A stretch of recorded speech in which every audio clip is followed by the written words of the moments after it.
A todos, eu queria cumprimentar os integrantes da mesa em nome da senadora Regina Souza, parabenizar pela iniciativa e colocar um pouco aqui da minha experiência prática enquanto delegada de polícia e há aproximadamente 4 anos na Delegacia Especializada de Atendimento à Mulher aqui do Distrito Federal. Quando nós falamos em medidas protetivas, a gente observa que, sem sombra de dúvidas, foi o grande diferencial de toda a Lei Maria da Penha estabelecer essa possibilidade, né, de conferir realmente maior proteção à mulher que procura uma delegacia de polícia. E nós não podemos deixar de reconhecer que as delegacias de polícia são, sem sombra de dúvidas, a maior porta de entrada a essa rede de enfrentamento à violência contra a mulher que está montada. O que nós observamos na prática, e eu queria aqui pontuar 3 aspectos a partir da fala das minhas antecessoras que eu coloquei. A questão do prazo para o deferimento dessas medidas, a questão do monitoramento e a questão do descumprimento, que é também uma grande problema que hoje nós vivenciamos no nosso dia a dia, nas nossas atividades. Então, quando a gente observa o prazo para deferimento dessas medidas, nós sabemos que, pela Lei Maria da Penha, quando a mulher faz esse requerimento na delegacia, nós temos até 48 horas para encaminhar ao juiz, e o juiz tem mais 48 horas para decidir.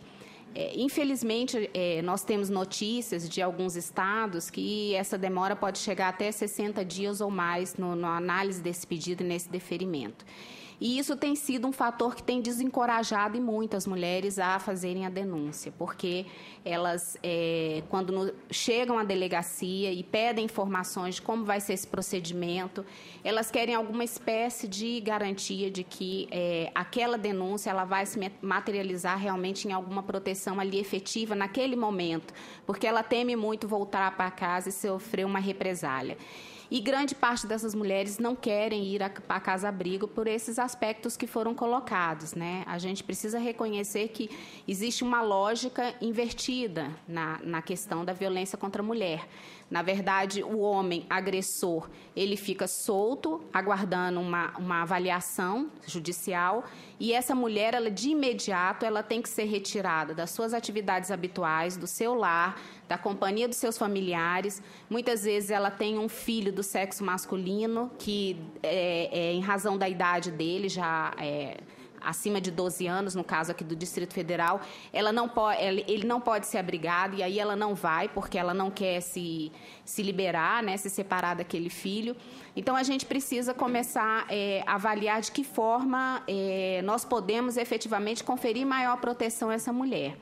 Então, existe aqui no Congresso um projeto, que é o PL 6433, que ele é um projeto que tem todo o apoio, inclusive, da própria Maria da Penha, que tem falado aonde ela tem, no sentido de que a delegada de polícia ela possa, já na delegacia, aferir o deferimento de algumas medidas protetivas. Aquelas mais usuais... Final agora, eu tenho que ir lá, convido a deputada Keiko para presidir aqui, eu tenho que ir lá votar, porque a votação nominal a gente leva a pauta. E aí, eu der tempo lá, eu volto aqui.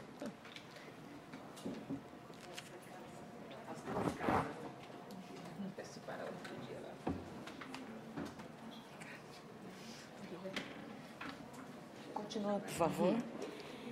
Certo. Então, seriam aquelas medidas que a Aline bem colocou, as medidas de vigilância coercitivas mais comuns, que a própria delegada, sempre a gente tendo em mente que é importante que isso tudo seja mantido numa delegacia especializada da mulher, num espaço que foi conquistado a partir de uma grande luta social, de movimentos sociais, e que seja valorizado como tal, como um espaço realmente adequado de atendimento e de avaliação da situação dessa mulher.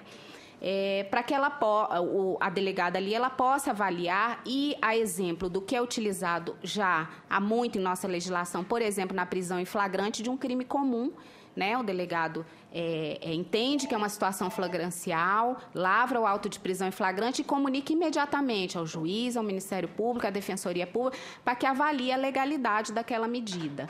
Então, isso nós entendemos, né, que seria assim, um grande avanço na legislação e que realmente nós não só daríamos mais proteção a essas mulheres, como nós também encorajaríamos essas mulheres a procurarem mais uma delegacia de polícia.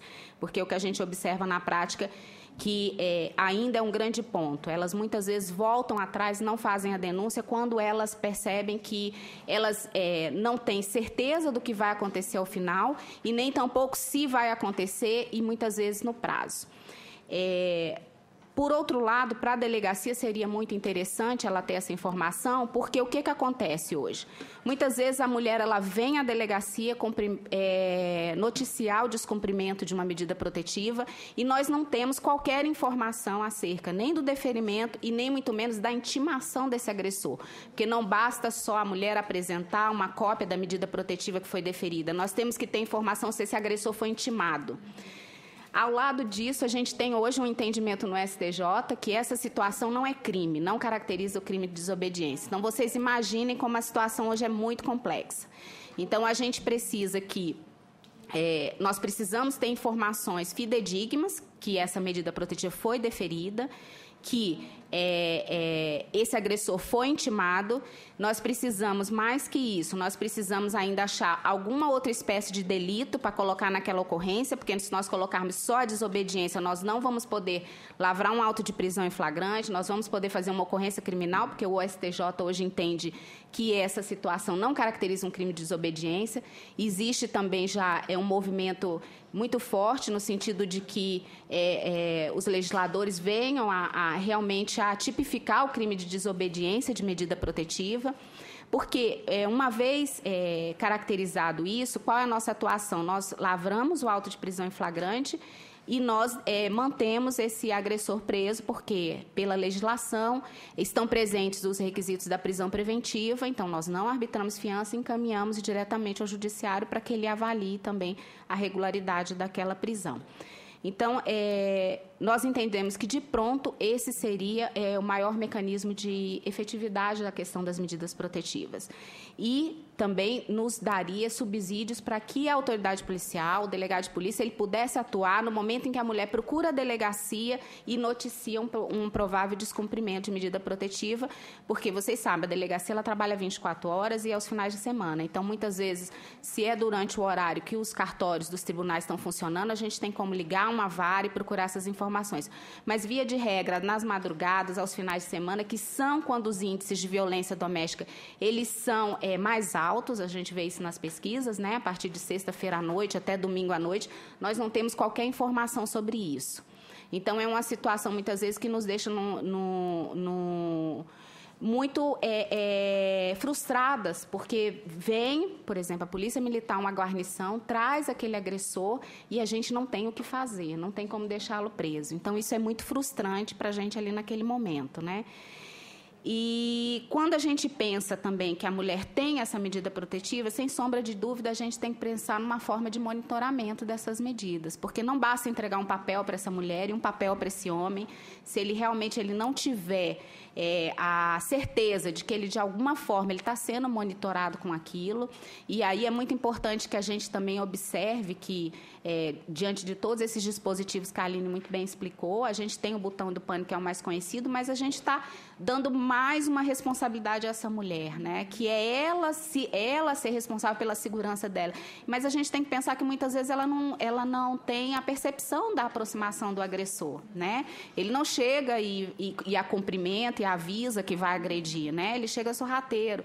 Então, é importante que tenham mecanismos que informem essa mulher e aos órgãos de segurança quando ele está se aproximando, né? Que seja um mecanismo eletrônico, que tire mais esse peso das costas dela, né? Que ela possa efetivamente andar com tranquilidade, não andar sobressaltada, procurando aonde ela vai, se aquele agressor está se aproximando.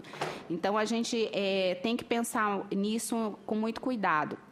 E saber que, mesmo num mecanismos como o botão pânico, só o caráter, como a gente coloca lá, o caráter educacional do homem saber que, de alguma forma, aquela mulher pode acionar os órgãos de segurança, isso já o inibe a se aproximar ou tentar. Então, é muito importante que a gente tenha isso. Aqui no Distrito Federal, a gente tem um trabalho muito interessante com a Polícia Militar, que é o PROVID, quando eles trazem os resultados, que eles fazem um número de visitas, aquelas situações que são consideradas mais graves e fazem relatórios, a gente observa realmente assim, como é importante esse acompanhamento, não só naquele momento que existe uma tentativa real de aproximação, mas de observar se está cumprindo, se está se aproximando, o que está acontecendo naquela casa, é essencial para aquela família, como bem colocou a senhora juíza. A violência doméstica, ela não atinge só a mulher, né? Ela atinge todos aqueles que estão próximos, todos aqueles que, de alguma forma, têm algum afeto, alguma ligação com aquela mulher e adoecem todos que estão ali. Por isso que é tão importante que a gente fale e busque combater cada vez mais isso. Nós temos aqui no Distrito Federal também a Polícia Civil desenvolveu um software que é possível implantar através de celulares esse monitoramento, inclusive com localização espacial e acompanhamento. É uma situação que está sendo avaliada na Secretaria de Segurança, tanto a questão do botão antipânico, existe uma legislação distrital também que determina a adoção, quais seriam as formas que o Distrito Federal iria implantar como esse monitoramento. Então, é isso que eu volto a reiterar. Eu acho que, de imediato, a gente tem que pensar em mecanismo que essa mulher possa, de uma forma mais rápida possível, ela ter essa medida protetiva em mão.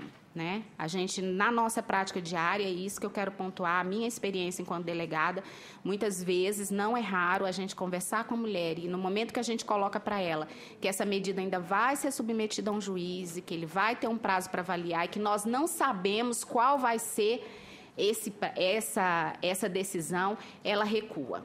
Ela recua e ela tem medo, porque ela fala, não posso sair de casa, não posso deixar meus filhos, eu cuido da minha mãe, eu cuido do meu pai, e ela simplesmente desiste. Então, a gente precisa pensar em particular nisso, e, em conjunto, a questão do monitoramento também, para que o homem saiba que não é apenas uma decisão judicial, que é o que muitos deles relatam lá. Eu posso ser até preso, mas na hora que eu sair, eu vou matá-la. Então, é importante ele saber que ele está sendo acompanhado, que não é um papel solto, né, não nada. E quando nós, na delegacia também, a gente observa, quem trabalha com violência doméstica sabe disso, que ali naquele momento é um momento de maior tensão, onde realmente a mulher ela coloca tudo o que aconteceu de uma forma muito clara, as testemunhas aparecem, os familiares aparecem, todo mundo está muito indignado com aquilo que aconteceu e realmente fala e se predispõe a ajudar. Passado uma semana, um mês, 2 meses, quando vem a audiência de justificação em juízo, muitas vezes ela já, né, por todo o envolvimento que ela tem com a situação, por toda a pressão que ela sofreu, né, com aquela decisão que ela teve, que a gente sabe que é uma decisão que não é muito fácil e que não é ainda muito entendida por diversas pessoas, ela é desestimulada a voltar atrás, a dizer que aquela situação não foi bem assim, que ela errou. E aí, assim, a gente observa que nós perdemos aí uma situação que poderia ter sido avaliada de uma forma assim, mais límpida, mais translúcida, ali naquele momento de maior tensão. Então, a minha fala é essa e também me coloco à disposição para qualquer esclarecimento.